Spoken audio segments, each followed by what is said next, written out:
And here's the fundamental term. Judaism, what Hashem was offering, was not what you should do. It was a relationship of the deepest, most passionate, most loving, most vibrant, most attached way possible. And 80% of Judaism is not the Torah mitzvahs. It's developing that. It's to love Hashem. It's to be overflowing with the passion. It's to be in awe of Hashem. It's to want to follow Hashem. And it's to give your heart and soul to Him in everything you do. So then where are mitzvahs fit in? Mitzvahs are part of that. So then the guy talks about Judaism. You talk about it in that terms, it becomes something totally different.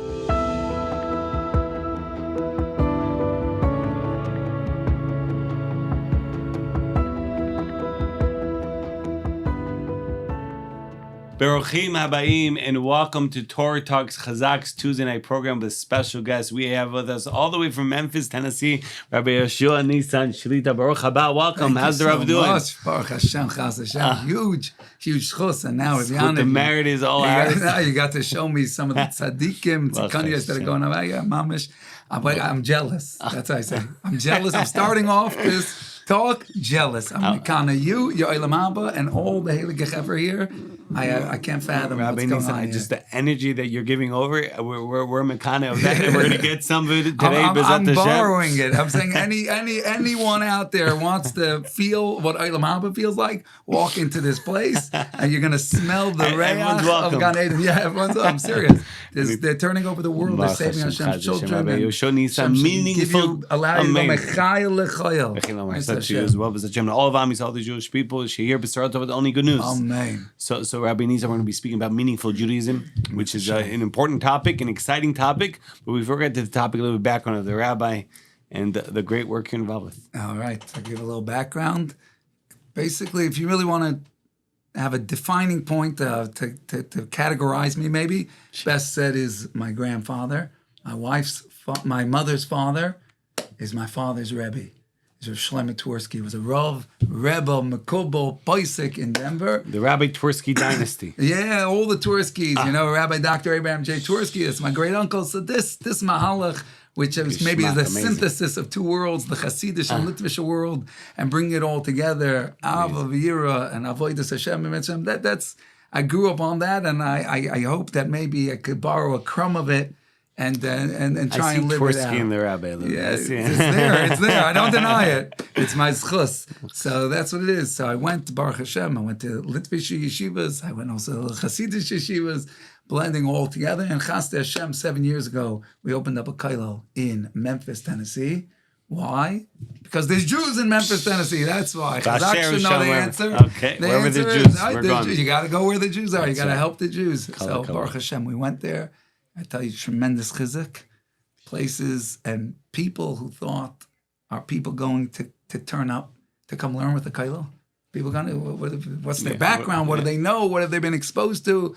We showed up, no gimmicks, nothing fancy. We brought Torah, and we said, we want to teach you Torah. We want to teach you about Hashem. We want to learn with you. We want to grow with you. And people came knocking down doors. Chas Hashem. It's just the people from the Bachrim to the oldest. I'm telling you, I learned with a group. There's a guy that's over 90 years old. I'm telling you, halavai, you and I should make the life changes he made in his upper 80s. Wow. Staggering. So the neshamas of Klal Yisrael are alive, the Torah is alive, and Chas Hashem, we play some little role in making a shidduch between the two and just see unbelievable things. And Baruch Hashem, I feel I've grown. Gotten a little closer to Hashem in the process, and to me, that's the biggest truth. So Rabbi, meaningful Judaism, how does one make his Yiddishkeit, his Judaism, meaningful, exciting, as they say in English? So Rabbi Yaniv, you know that this is a meaningful topic to me. You know that this means a lot to me. I see the Rabbi lives it, so the simcha, the happiness. Honestly, I would say this is a life journey, honestly, of mine. And I feel that this is the Messiah that we have from the previous generations, is to have a Yiddishkeit that is so real and so palpable and so vibrant that you would never sell it for all the money in the world.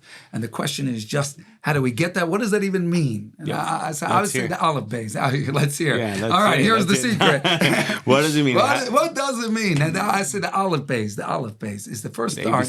Before we get into what we could do practically, I think the starting point is we have to ask ourselves, what is Yiddishkeit? And that's true. Yeah, because if you have a two-dimensional Yiddishkeit, then the maximum it'll ever be is two-dimensional. That's right. So the question is for us, not for anybody out there. I'm serious. Not for anybody out there. For you and I, is what is our Yiddishkeit? What is Judaism? What is it? So do mitzvahs. That's always the answer you come up with first. Do mitzvahs. And 100% you got to do mitzvahs.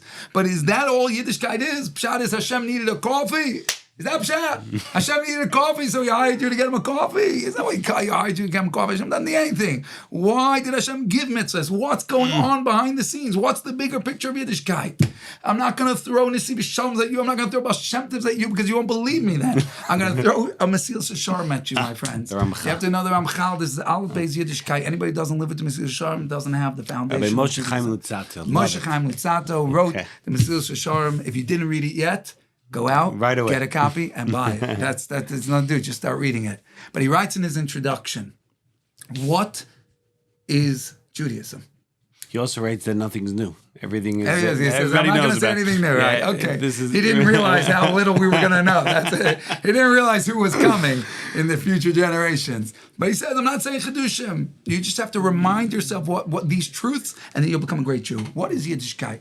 So he says, I'm going to tell you, I'm not going to tell you, he says, I'm going to tell you what Moshe Rabbeinu said in the Torah, which means Hashem said already what Yiddishkeit is. I brought a copy here. Here we go. I don't know this by heart. Okay? So he says, this is what Moshe Rabbeinu said. Ve'ata Yisrael mo Hashem leikecha shalom imach. You Jewish people, what does God ask of you? So this is it. What's he asking? What did he come to give you? Well, don't you wish they wrote it? They did write it. There okay? You go. Okay, you just have to read it.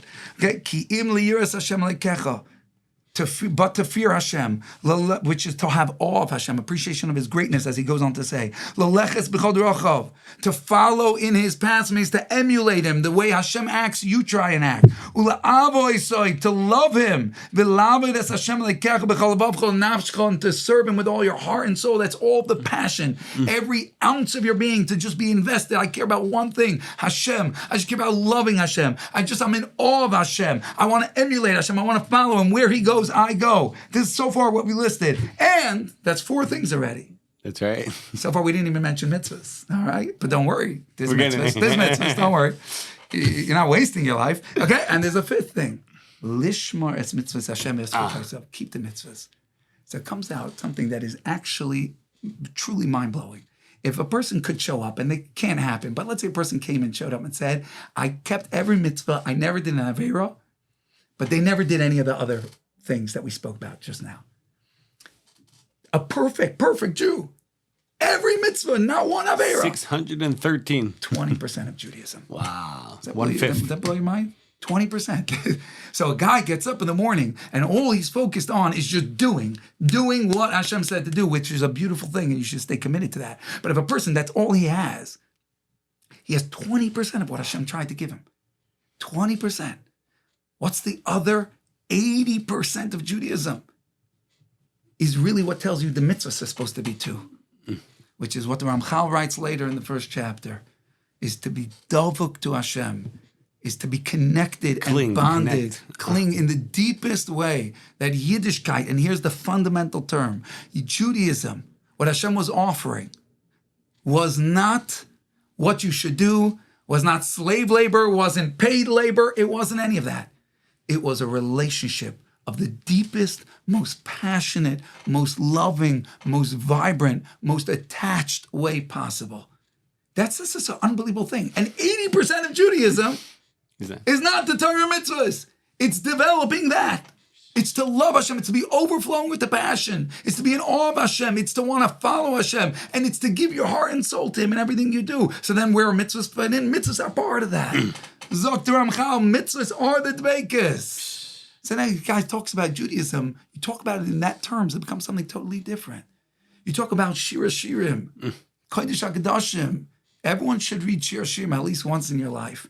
Go take it out, We try read to it do it in the once a Hebrew week. and English. Some people do it every Friday, right? That's right. You got to read it, and you're reading words about loving Hashem. You're reading words that are the most romantic relationship, picturing Hashem as the love of your life.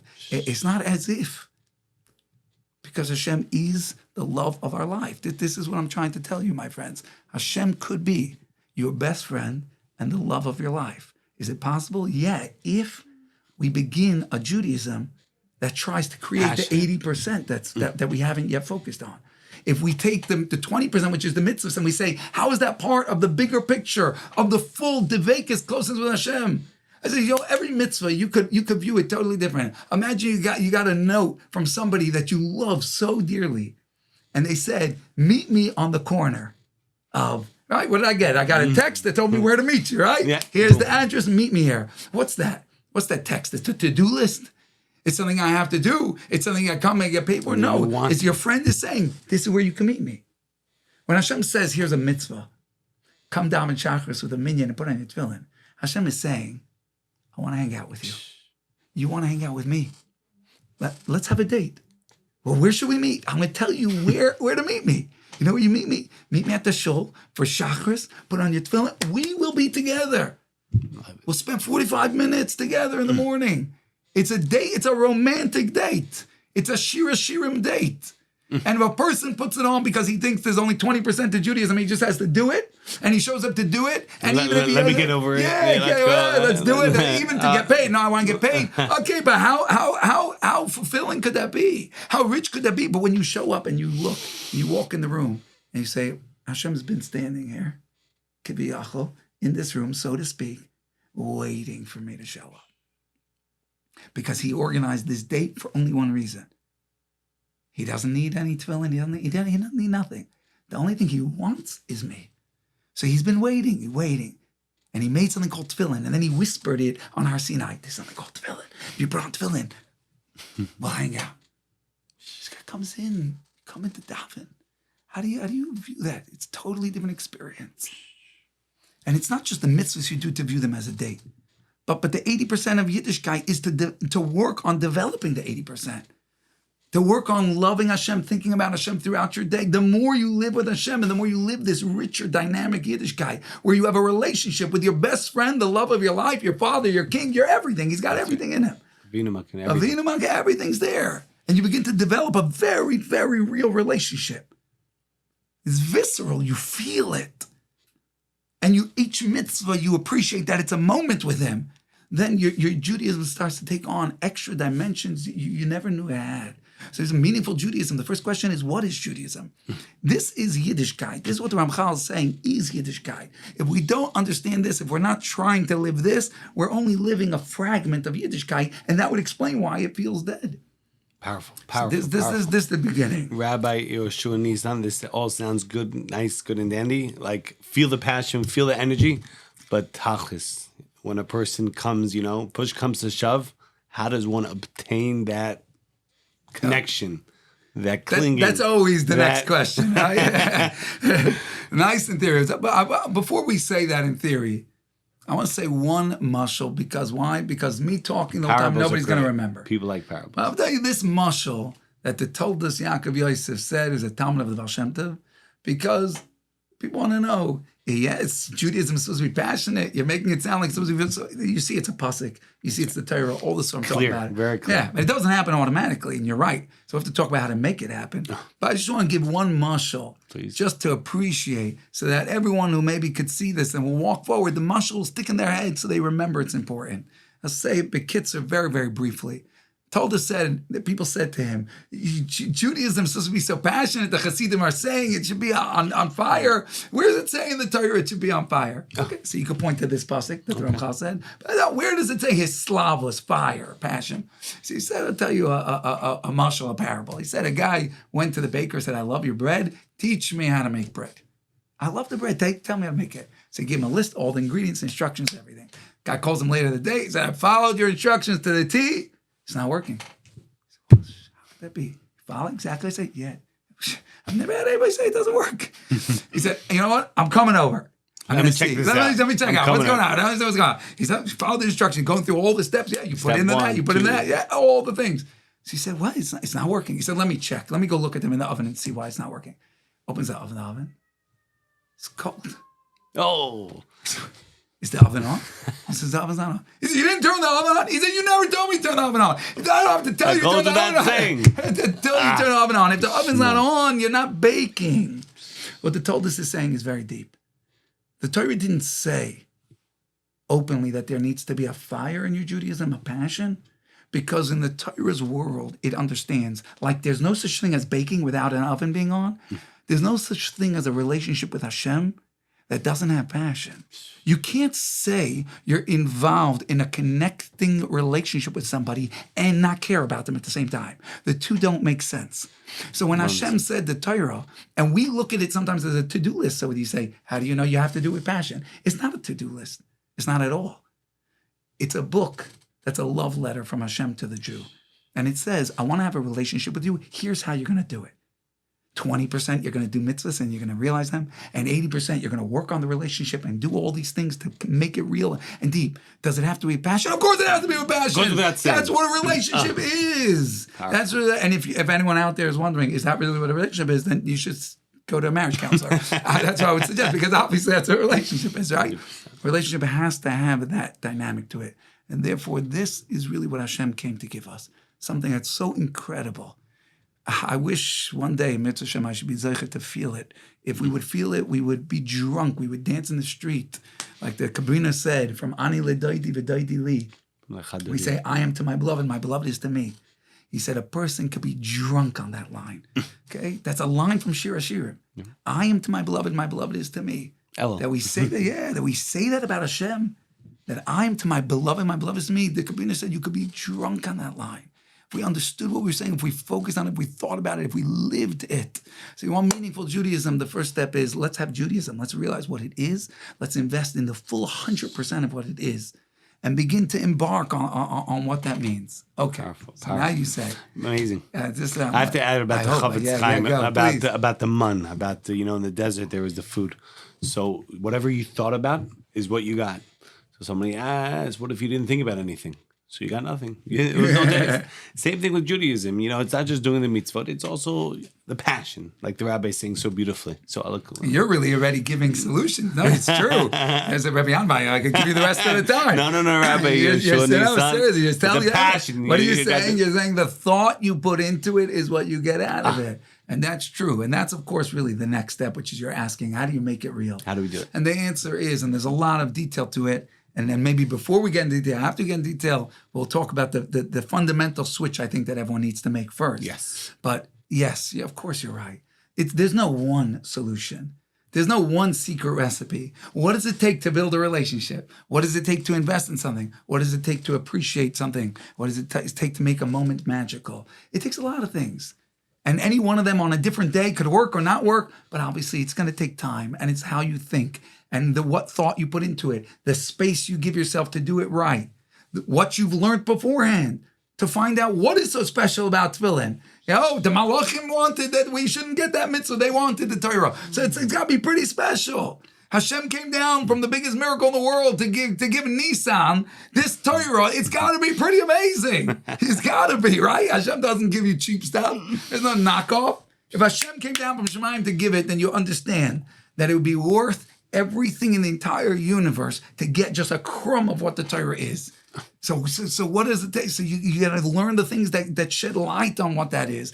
So there's many people will be able to think. Once you realize what you're shooting for, you open the Mesilas Yesharim and you open the holy Sfarim and the holy books and you begin to read and you begin to develop it. You'll develop things that you saw and you learned about and you apply, and you'll develop your own. What makes something resonate for you? What makes it real? What makes it come alive? But I think the step before that, everything else I would say, all these examples of what you could do, they're Perish Hadvarim. What does it mean? They're an explanation. They're an explanation after you make one crucial shift. Okay. I'm at a point in my life where I'm serious. This is like a breakthrough for me. I've talked about this a lot. I feel about this a lot. I learn about this a lot. I think about this a lot. Try and make it real. I think recently this thought, the Hashem Siyat Shema, crystallized for me. Now, this is the switch. Okay, that's it, Rabbi. The build-up is too much for me, Rabbi. I'm This getting is too the secret, excited. Okay. Hey, look, if we do this, we may become good Jews. I'm ready. Could it happen right here? We may walk out of this room. There may be at least a few good Jews. You know what I'm saying? It could happen. Hashem should help us. I'll tell you this story. I heard this story recently from Rabbi Moshe Weinberger. Eish Kodesh. Eish Kodesh, a Rav in Woodmere, in the Kehilas Eish Kodesh. And everybody who knows from Rabbi Weinberger knows he's a Hasidic Yid, and he is an emblem, I would say. An emblem of this type of Yiddishkeit we're talking about. Queensboy. Yeah? That's right. Yeah. Through Chazaq? I don't know if we were around back then. He's right now, when he talks, he's always talking about this, the rich, deep Yiddishkeit, Judaism that we're looking for, the relationship with Hashem, what every mitzvah could be, how it could feel, how to invest in it, how to go through the highs and the lows, and there's a lot. I don't want to pretend like I'm painting here, a bed of roses that every day is perfect. No, but figuring out how the challenges of Yiddishkeit are part of that relationship and our chance to connect with Hashem in their own unique way. Everything through the lens of the depth and beauty of this relationship, the Yedid Nefesh relationship, right? That Hashem's your best friend. He's the love of your life, the deepest part of your soul. Yedid Nefesh, Avar Achaman. The question is, when did he become that? Rabbi Moshe Weinberger, that's what he is now. When did he become that? So you might have thought he always was. I didn't know this, but he said this story over himself publicly, but I also asked him if I could say it. He said, no problem. Kol hakavod. He said when he was younger, he was, in his words, a modern Orthodox boy with a yarmulke on his head that said Moshe, that was made for him by a girl. Oh, wow. So, can I know? That's what he said. That's where Hashem dropped him off. That's where his journey began.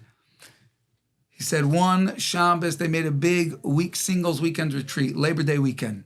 They rented out a hotel or whatever it was, and they made a huge weekend, hundreds and hundreds of people there. He and his friend went as waiters. Not as singles. No, not as singles. They were single, but they weren't in the parsha, I guess. They went as waiters, went to work. So Motzei Shabbos, the program was as follows. They were going to have a comedian, but it was the first night of Slichas for Ashkenazim before Rosh Hashanah. So they were going to do Slichas, and then they were going to have a magician. So, if Moshe Weinberger then, cleaned up after Shal Shudas, did whatever he needed to do as waiter, and he and his friend went to go watch the show. Said the comedian, come on, great, that show finished. Then, Slichas. They start handing out the old booklets. You remember those? Yeah. They still say, the ones that, you can find the place, can't ever find the place. Okay, yes, they're somewhere in there. And okay, so they were using they're handing out the little books to everybody. And but the energy between everybody, they're talking, they're shushing, they want to start to say. Finally, the guy who's running the event takes the microphone and yells into the microphone, if everyone can be quiet, then we can get this done with and move on to the next show. Get done with it. Gets done with and move on to the magician.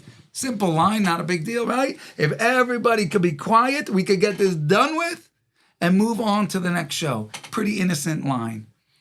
For Moshe Weinberger, young modern Orthodox boy standing there in that room, he said that line pierced him like a knife. He said, this man just defined my Judaism in that one line. Get it done with so we can move on to the next show. Get the slichas done with, get the davening done with, get the learning done with, the mitzvahs done with, get sukkahs done with. How do we get it done with so we can move on to the show? He turned to his friend who was with him and he said, I can't be here. He ran out. He ran to a tree by this pond over there. He ran over to it and he sat there. He couldn't handle it. His friend came running up to him, what's the matter? He said to him, what do you mean, what's the matter? Did you hear what he said? He was like, I don't know what he said. He said, can we get this done with so we can move on to the next show? He said, you know our Judaism we're living. Everything we do is just crammed in between two shows. Everything we do is just to get it done with so that we can move on with our own life. Move on with our next show. Just get Yiddishkeit out of our way. He said, I don't want to live that Yiddishkeit anymore. I don't want that to be my Judaism.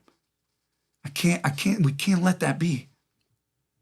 We need a Judaism where the Judaism is the show. That is the main show. That's where we're invested. That's what we want to get to. So he said they spoke the whole night. Him and his friend. And they ended with a pact that they would begin a journey to figure out how to live a Judaism, discover a Judaism that's not between shows. Wow. It's unbelievable. It made a big impression on me, this story. How do you live Judaism that's not between shows? And I had just get it over. Yeah, not get it over. I had this line. This is the clarity Hashem gave me in a conversation with a couple high school guys. I said, there's one switch you need to make in life. The most fundamental, I would say maybe the most fundamental switch you can make. You could live your entire life and go to your deathbed, living a Judaism where you do everything. But the whole way you do it, it's get out of it Judaism. How do you get out of it? How do you get Hashem out of your face so you can go live your own life? What does Hashem do? It's just annoying. I'm not going to not do it, and I also want Olam Haba reward, but mostly just get it done so I can move on with the show. That's one mahalach. That's a path. Unfortunately, a lot of us are on that path. So with one switch, though, you could transform everything, and that's to make the Rav Moshe Weinberger switch, to begin the journey of Rav Moshe Weinberger, which is to say, no, how do I get into it?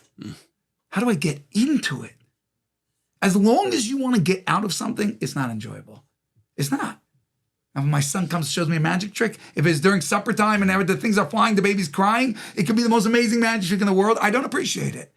If he shows it to me an hour later, I'm like, whoa, that's an amazing trick. What's the difference? It's the exact same trick. You know what the difference is? Am I trying to get out of it? Then it will never be enjoyable. If I'm trying to get into it, then I could appreciate everything it is. And that's so fundamental. This switch. You show up to davening. You have two ways to show up. You show up to learning. You have two ways to show up. You show up to every mitzvah. You have two ways to show up. I'm not talking about you take more time, less time. I'm talking about the attitude. Am I trying to get it done with so I can move on with my life? Then I'm telling you right now, unfortunately, I have bad news for you. You're never going to enjoy it. You can't. You can't enjoy things that you don't want to be there for. But if you say, how do I get into this? This is what Hashem came to give me. This is the date with Hashem. This is where Hashem said, I want to be davuk to you. I want to be connected to you. I want ani l'doiti v'doiti li. I want to be your best friend. I want this to be the I'm to my beloved, my beloved is to me. I want this to be the moment right now where we become just so connected, so close. I want it to feel that rich. This is what this moment is. And you step forward and you say, this is it. How do I get into it? How do I tap into it? I want it. I don't want to live my life and how do I get it? The second you switch that mode, forget all the specifics of how you then go from there. That's what I said. Everything else, explanation, what you do after that. But that's the first step. That step is what will lead to everything else. And if you don't make that switch, nothing else, unfortunately, will help. Because as long as you're trying to get out of it, it could be the most inspiring lesson you ever heard. But as long as you want to get it out of your face, it will never be meaningful. But if you say, no, I want to get into this. I'm not saying we always have time to, we don't this, but it's an attitude. This is rich. This is meaningful. This is dear. This is precious. This is me and Hashem time. This is me and Hashem moment. And that's what all of life is for. This is the show. How can I make it more rich? And then once you're in that mode, once you begin that journey, then you'll say, I should probably learn the Svarim. I should probably learn the books that tell me what's so amazing. Yep. You'll go automatically because you're looking to do it. You'll say, I should probably give it more time because you're looking to get into it. It'll naturally, I should give it more time. You know, I bet you if I knew what the words mean, they'll come alive for me. All these thoughts happen after you make the switch. The way a person wants is the way they're going to have divine. They're going to have siyata d'shmaya for sure. That's 100% true. You'll start to daven that things should be more meaningful for you because you'll want it. You'll start to daven. Hashem will open up things for you can't imagine. That I'll be made too. I've seen that myself. Hashem opens up doors you could not believe. When you make the switch that you want to get into it, you want the 100% Judaism. Not 20%. You want the Yiddishkeit that's with Hashem every moment, not just when you do a mitzvah, when you walk down the street, when you're driving to Chazaq headquarters. You want the Yiddishkeit where you're talking to Hashem the whole time about how it should go and that you should be zoichet to become close to Hashem. You should have a relationship and it should be Kiddush Hashem and it shouldn't be about your gaiva and your ego. What type of Yiddishkeit is that? That's 100% Yiddishkeit. That's a Yiddishkeit that is so alive and is so rich and is so meaningful. And you live every moment. You're never alone. You're with Hashem. And that only comes and it only begins to be uncovered. The treasure of what Hashem gave us, the Yedid Nefesh of Yiddishkeit, begins to get uncovered when we flip that switch, when we begin the journey of Rav Moshe Weinberger. Powerful. To become people who look for how to get into to our Yiddishkeit. There's an amazing line. It connects very, very well. It's not to just go through it, but to grow through it. Every opportunity we have is to grow and get connected closer to Be'er Olam Takadosh Baruch Hu, to God Almighty. And powerful story. So it's true. an unbelievable story. It's an unbelievable story. No, seriously, I can't get that story out of my mind. I know a lot of chaverim, a lot of friends that are in his kehila, and just seeing them, the amount that they've grown spiritually, it shows that. And you know what's amazing? Maybe the most inspiring part of the story is, you could get up and you could say, switch that mode, change modes, become that. You're watching somebody, and you could go and you could listen to his shurim, and you could listen to his lectures, and you could go to his shul, and you see someone who's living that full Yiddishkeit, and you know that they had to make the journey there. And that, to me, that's the biggest inspiration, to tell you that it's open to everyone.